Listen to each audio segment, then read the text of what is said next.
Tenía apenas 19 años cuando crucé por primera vez las puertas del convento. El silencio es obediencia, me dijeron, y esas palabras se quedaron grabadas en mi piel como un sello invisible. Durante 4 décadas vestí el hábito y aprendí a callar más de lo que quería confesar. Pero había algo escondido entre los muros, una pequeña llave oxidada que nunca debí encontrar.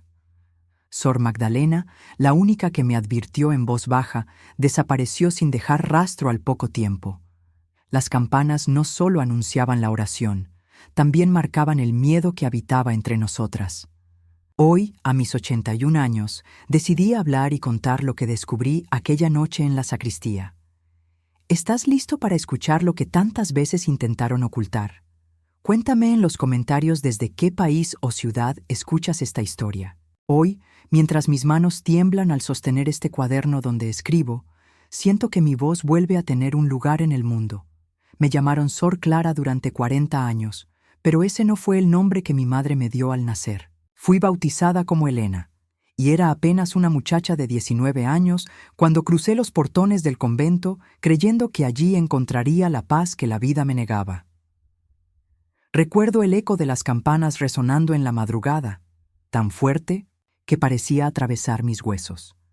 La primera frase que escuché al entrar fue: «El silencio es obediencia». Era la voz grave de la Madre Superiora, que nos miraba con una serenidad que imponía respeto y miedo al mismo tiempo. Yo repetí esas palabras en mi mente como si fueran una oración, convencida de que callar era un camino de santidad. En mi familia siempre se habló de la vocación como un destino. Mi abuela decía que quien entrega su vida a Dios nunca se mía, equívoca. Y mi padre veía en el convento una forma de protegerme del mundo. Yo era una joven tímida, frágil, marcada por una tristeza que nunca confesé del todo. Quizá por eso acepté entrar sin demasiadas preguntas. Creí que al ponerme el hábito, dejaría atrás las dudas y los miedos que me acompañaban desde niña. El ingreso fue un ritual solemne. Nos hicieron vestir el hábito por primera vez y nos dijeron: «Hoy mueren al mundo para nacer en Cristo». En ese instante, mientras me cubrían la cabeza con el velo, sentí que algo de mí se apagaba, para siempre. El frío de los pasillos, el olor penetrante del incienso y la penumbra de las velas se convirtieron en el escenario de mi nueva vida. Las primeras noches lloré en silencio sobre la almohada dura, porque entendí que lo que había dejado atrás no volvería jamás: mi nombre, mi familia, mi libertad. Las paredes del convento parecían escuchar más que nosotras, y los muros altos me recordaban que el mundo exterior ya no era mío. Hoy, después de tantos años, puedo decirlo sin temor. Desde el primer día supe que no todo en ese lugar era sagrado. Había sombras escondidas entre rezos, secretos guardados bajo llave, y silencios que dolían más que cualquier penitencia. Y aunque me convencí de callar, una parte de mí siempre supo que algún día llegaría este momento, el de contar la verdad. Cuando era niña, mi mundo estaba hecho de rezos susurrados por mi abuela y del murmullo constante de las campanas de la parroquia del pueblo. Crecí escuchando que el servicio a Dios era la más alta forma de vida, que una mujer que elegía. El convento estaba destinada a la pureza y al honor. Mi madre me repetía frases como: «El mundo es peligroso, hija, pero en la casa del Señor siempre estarás segura». Y yo, que había conocido la pérdida temprana de mi padre, buscaba en esas palabras un refugio. La idea de la vocación empezó a rondarme a los 15 años, cuando acompañaba a las hermanas en la catequesis de los niños. Había algo en la disciplina, en los cantos gregorianos y en la solemnidad de los rituales que me atraía. Pero también debo confesar que había en mí un miedo al futuro, un temor de enfrentar la vida sola. El convento se convirtió, poco a poco, en una promesa de certeza en un mundo incierto. Recuerdo que mi decisión fue celebrada por mi familia como si se tratara de un triunfo. Hubo lágrimas de orgullo en los ojos de mi madre y una fiesta sencilla en casa, como si me estuvieran despidiendo hacia un destino glorioso. Nadie me preguntó si tenía dudas, si en mi corazón había un deseo distinto. Tal vez yo misma no. Quería escucharlo. El día que crucé definitivamente el umbral del convento, llevaba conmigo una pequeña maleta de madera. Dentro guardaba una foto de mi familia y un rosario que mi abuela me entregó, diciéndome: «Cuando sientas miedo, apriétalo. En tu mano, él sabrá escuchar lo que no digas en voz alta». Esa frase me acompañó por décadas, y hubo noches en que la repetí como un conjuro para no perder la cordura. El rito de ingreso fue solemne, casi fúnebre. Nos colocaron de rodillas frente al altar y nos cubrieron con un velo negro. «Han muerto al mundo», pronunció la Madre Superiora, «y desde hoy serán solo de Cristo». En ese momento sentí una mezcla de orgullo y despojo. Era como si hubiera entregado algo más que mi vida, mi identidad. No imaginaba entonces que la obediencia ciega, la rutina inflexible y el peso del silencio iban a moldear mis días como hierro ardiente. A los ojos de los demás, yo me convertía en Sor Clara, pero en el fondo seguía siendo Elena, una joven que guardaba preguntas que nadie me permitía hacer. Ese contraste entre lo que era y lo que debía ser fue la primera herida invisible que me acompañó durante 40 años. El día que recibí el hábito fue descrito como mi segunda vida. Nos reunieron a todas las novicias en la capilla principal. El aire estaba cargado de incienso, y la luz de las velas se reflejaba en los vitrales, tiñendo de colores rojos y azules nuestros rostros nerviosos. Una a una fuimos llamadas por nuestro nuevo nombre religioso. Cuando escuché Sor Clara, sentí que el mundo que había conocido hasta entonces se desmoronaba. Elena, la joven que había llegado con miedo y esperanzas, ya no existía más. Nos hicieron repetir en voz alta: «Renuncio a mi voluntad para obedecer sin preguntar. Muero al mundo y nazco a la obediencia». Era como un pacto grabado en piedra. La Madre Superiora nos miraba desde lo alto, con un gesto sereno pero implacable, y yo juré no cuestionar jamás lo que me mandaran. El hábito que me entregaron estaba hecho de lana áspera y pesada.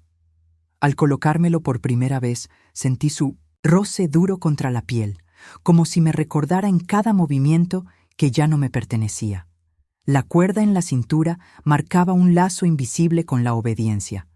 El velo me cubría el cabello y la frente, dejándome apenas los ojos libres, pero incluso mi mirada debía ser moderada, discreta, sin levantar sospechas.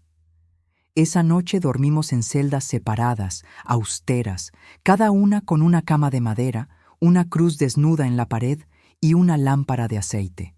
Antes de apagar la luz, la Madre Superiora pronunció una frase que jamás olvidé: «No piensen, hijas, obedezcan. Quien piensa, duda. Quien duda, peca». Me quedé mirando el techo de piedra, repitiendo esas palabras una y otra vez, hasta que el sueño me venció con lágrimas silenciosas. La rutina de aquellos primeros días se grabó en mi cuerpo como un reloj implacable. Campanas al amanecer, rezos de madrugada, trabajo en silencio, estudios de teología, penitencias discretas. El eco de nuestros pasos en los pasillos fríos parecía vigilar cada movimiento. No había espacio para preguntas ni para gestos de ternura. Incluso las sonrisas eran escasas, como si reír fuese una distracción mundana. Aunque yo intentaba convencerme de que aquel era el camino correcto, en el fondo una sensación de vacío me acompañaba.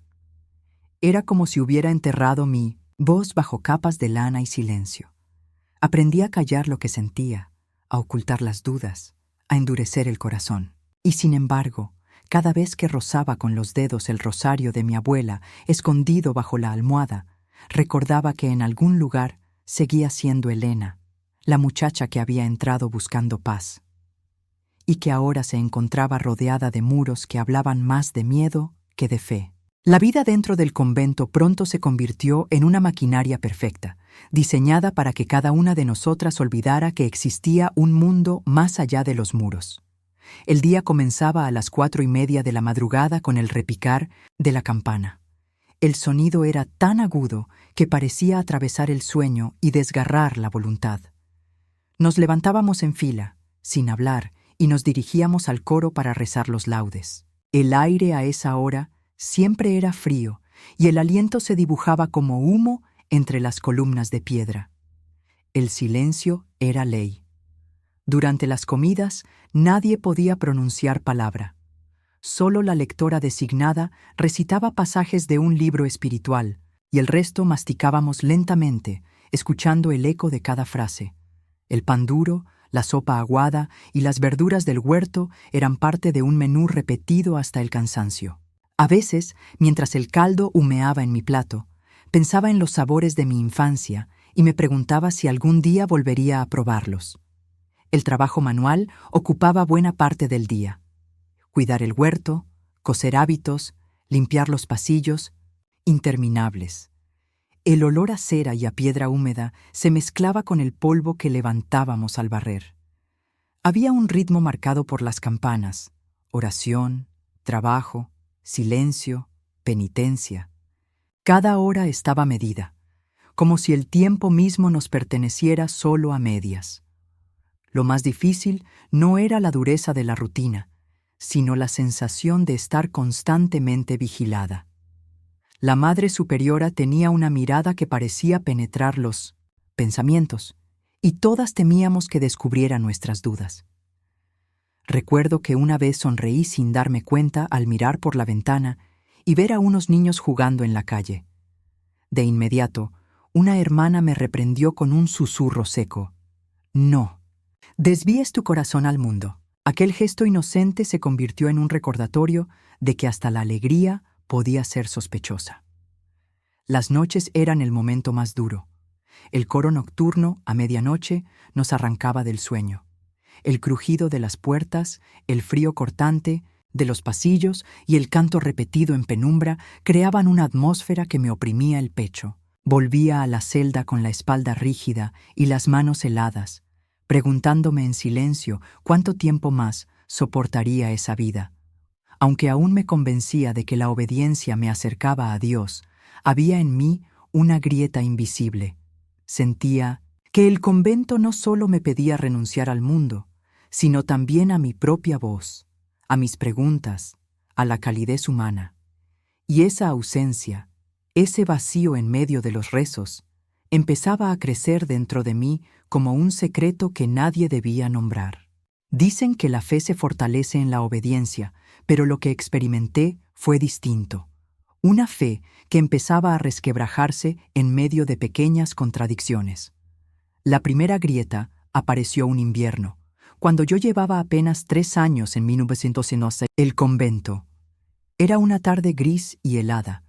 Nos habían asignado limpiar el claustro, barriendo las hojas secas que el viento arrastraba desde el jardín. Una hermana, Sor Isabel, era la más joven de nosotras, apenas 17 años, y había llegado poco tiempo atrás. Tenía un carácter dulce, siempre dispuesta a ayudar. Esa tarde la vi tropezar con el cubo de agua y empaparse por completo. No llevaba ropa de abrigo debajo del hábito y su cuerpo temblaba visiblemente. Instintivamente me acerqué para cubrirla con mi manto, pero la Madre Superiora lo vio todo. Me ordenó en voz seca que me apartara. «No intervengas en lo que no te corresponde», dijo. «El frío es parte de la disciplina». Sor Isabel quedó allí, empapada, con los labios morados, mientras nosotras seguimos con la tarea. Esa escena se me clavó en la memoria como una espina. ¿Cómo podía el sufrimiento innecesario ser considerado virtud? ¿Dónde quedaba la compasión que tanto nos enseñaban en los evangelios? Esa noche no pude dormir. Escuchaba el golpeteo de la lluvia en los ventanales y pensaba en Sor Isabel, acostada en su celda, tiritando. Quise acercarme a ella, llevarle una manta, pero el miedo a ser descubierta me paralizó. El silencio impuesto era más fuerte que cualquier impulso de bondad. Días después, Sor Isabel enfermó. Nunca se quejó, nunca levantó la voz. Solo la vi cada vez más pálida, más delgada, hasta que desapareció de repente. Nos dijeron que había sido trasladada a otro convento para recuperarse, pero nunca volvió a saberse de ella. Fue la primera vez que comprendí que en el convento las ausencias podían disfrazarse con palabras. Desde entonces, cada repique de campanas me recordaba que había cosas que no debíamos preguntar. El miedo se volvió un compañero invisible. Miedo a desobedecer, miedo a sentir compasión, miedo a pensar diferente. Yo seguía rezando, seguía obedeciendo, pero dentro de mí algo se quebraba lentamente. No era la fe en Dios lo que se debilitaba, sino la fe en las personas que se suponía debían guiarnos. Entendí que la obediencia ciega podía ser más peligrosa que el pecado mismo, porque te obligaba a traicionar lo más humano, la capacidad de amar y proteger al otro. Fue entonces cuando comencé a guardar mis pensamientos en silencio, como semillas que germinarían con los años. Pensamientos que hoy, después de 4 décadas, ya no puedo callar más. Con el paso de los años, aprendí a caminar midiendo cada paso, como si el suelo mismo pudiera delatarme. El convento no solo estaba hecho de muros de piedra, también de miradas que vigilaban y silencios que pesaban más que cualquier penitencia. El miedo se convirtió en la campana que marcaba mis días. La figura de la Madre Superiora era como una sombra que nos seguía en cada rincón. Sus ojos parecían anticipar nuestros pensamientos. No levantaba la voz, pero bastaba con un gesto de su mano para que todas nos inmovilizáramos. Había algo en ella que mezclaba devoción con un poder que nadie se atrevía a cuestionar. Yo me preguntaba en silencio si alguna vez había dudado, si alguna vez había llorado en secreto, o si su fe era tan implacable como aparentaba. También había otras figuras que imponían temor. El párroco que venía cada semana a confesar, a las hermanas tenía un aire distante, severo. Su voz profunda llenaba el confesionario, y yo sentía que no hablaba con un guía espiritual, sino con un juez. Había en sus palabras más sentencia que consuelo. Muchas veces salí de allí con más peso del que entraba. Entre nosotras también existían jerarquías invisibles. Sor Ángela, una de las mayores, parecía disfrutar del poder que le otorgaba estar más cerca de la superiora. Observaba nuestros gestos con atención y no dudaba en señalar cualquier desvío. Más de una vez la escuché murmurar frases como «el silencio purifica», «la sonrisa distrae». En sus labios, la obediencia se volvía un arma. Yo trataba de mantenerme al margen, cumplir con todo sin levantar sospechas, pero cada noche, al volver a mi celda, sentía la opresión en el pecho. Era un miedo que no tenía forma concreta, pero que estaba en todas partes, en el crujido de las puertas, en los pasos que resonaban en los pasillos, en el eco de las oraciones repetidas hasta el cansancio. Recuerdo que una madrugada me desperté sobresaltada. Escuché pasos apresurados y un murmullo en el claustro. Me acerqué a la ventana y vi a 2 hermanas cargar una caja de madera hacia la sacristía. No entendí qué contenía, pero su prisa y el silencio absoluto con el que lo hacían me dejaron inquieta. Al día siguiente, nadie mencionó nada. El episodio quedó sepultado bajo las rutinas, como si nunca hubiera ocurrido. Fue en ese momento cuando comprendí que el miedo era más que una emoción. Era una herramienta, una forma de control que nos mantenía dóciles, obedientes, incapaces de preguntar siquiera lo más simple.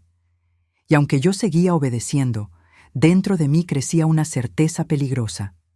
No todo en aquellos muros estaba iluminado por la fe. Había pasado ya más de 20 años desde mi ingreso cuando ocurrió algo que marcó un antes y un después en mi vida dentro del convento. Fue un día común, de esos en los que la rutina parecía eterna. Limpiar los corredores, rezar en coro, trabajar en el huerto.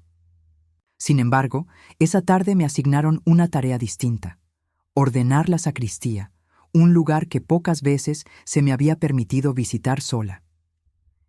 El recinto olía a cera derretida y madera húmeda.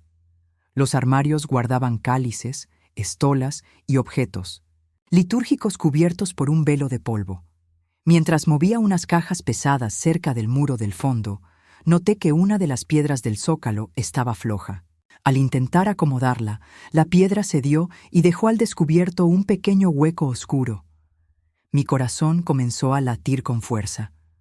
Metí la mano y sentí algo frío y metálico. Lo saqué con cuidado. Era una llave oxidada, pequeña, con un número grabado en su superficie, 43. Me quedé inmóvil, contemplándola bajo la luz tenue de la vela. No entendía qué hacía allí, ni qué habría, pero su sola existencia me estremeció. Era como si en mis manos sostuviera una pregunta que llevaba décadas enterrada. Esa noche guardé la llave bajo el colchón de mi celda. Apenas pude dormir. El sonido de las campanas me parecía más lejano que nunca. La imagen del número 43 me perseguía incluso en mis rezos. Al día siguiente, decidí comentarlo discretamente con Sor Magdalena, una hermana mayor con la que compartía cierta confianza. Tenía un carácter sereno y en sus ojos había siempre un destello de bondad. Cuando le mostré la llave, su rostro cambió de inmediato. Se puso pálida, me la devolvió con manos temblorosas y susurró: «Nunca debiste encontrarla. No preguntes más». Quise insistir, pero ella me pidió silencio.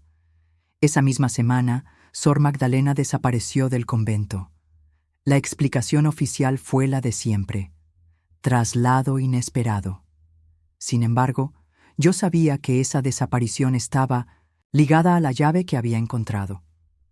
A partir de entonces, el convento dejó de ser un lugar de obediencia tranquila para convertirse en un escenario de sospechas. Cada vez que pasaba frente a las puertas cerradas, me preguntaba si alguna de ellas esperaba ser abierta con aquella llave oxidada. Y aunque el miedo me aconsejaba deshacerme de ella, algo más fuerte me obligaba a guardarla. Era como si esa pequeña pieza de metal encerrara no solo un secreto, sino también la verdad que había buscado toda mi vida. La llave se convirtió en mi secreto más peligroso. La llevaba escondida dentro de un doble forro en mi hábito, y cada vez que la rozaba con los dedos me invadía una mezcla de temor y esperanza. Sabía que algo esperaba detrás de una puerta, algo que durante años había sido cuidadosamente ocultado. Pasaron semanas antes de que me atreviera a usarla. Una noche, después de las completas, cuando todas las hermanas se retiraban a sus celdas, decidí quedarme rezando en la capilla. Esperé a que reinara el silencio absoluto y caminé hacia un pasillo lateral que rara vez se utilizaba. Allí había una pequeña puerta de hierro, siempre cerrada. El número grabado en la llave, 43, coincidía con un desgastado letrero clavado sobre el marco. Con manos temblorosas introduje la llave. El metal chirrió, como si protestara por años de encierro.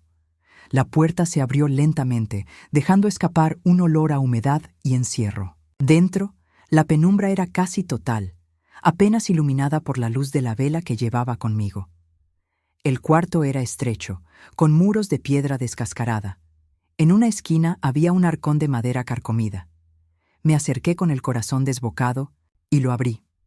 Dentro encontré objetos que parecían haber sido guardados con prisa: un rosario roto, cartas incompletas con nombres tachados y un cuaderno infantil con frases repetidas una y otra vez. El silencio salva. Cada palabra escrita me helaba la sangre. ¿Quién había escrito aquello? ¿Y por qué estaba escondido junto con objetos personales?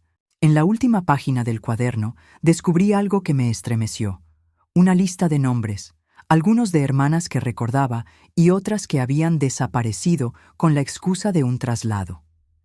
Mientras leía, escuché pasos en el pasillo. Apagué la vela y contuve la respiración. La puerta se abrió de golpe y la silueta de la Madre Superiora se dibujó en la penumbra. Su voz sonó firme y gélida: «Hay llaves que nunca debiste tocar, Sor Clara». Me quedé paralizada, con el cuaderno aún en las manos. Ella me lo arrebató y lo guardó bajo su manto. No gritó, no me castigó en ese momento, pero su mirada me dejó claro que había cruzado un límite del que ya no podía volver atrás. Aquella noche comprendí que el miedo no era un accidente del convento, sino parte de su estructura. El secreto, que había rozado con mis dedos, no era solo mío. Era el centro de un silencio impuesto que nos envolvía a todas. Y por primera vez, supe con certeza que un día tendría que romperlo. Después de aquella noche, nada volvió a ser igual para mí. Caminaba por los pasillos del convento con la certeza de que la Madre Superiora vigilaba cada uno de mis gestos. El secreto que había rozado con mis manos no me dejaba en paz. Era como una campana interna que resonaba sin cesar, recordándome que callar era complicidad. Durante semanas me debatí entre el miedo y la necesidad de actuar. Tenía el rostro de Sor Magdalena grabado en la memoria, su advertencia temblorosa y su posterior desaparición. Sabía que guardar silencio era condenarme a vivir bajo las mismas sombras que ella. Entonces tomé una decisión: escribir cada noche. En un cuaderno que ocultaba bajo las tablas del piso de mi celda, fui registrando lo que había visto, lo que había oído, lo que había sentido en todos esos años. No eran denuncias explícitas, sino testimonios disfrazados de reflexiones espirituales.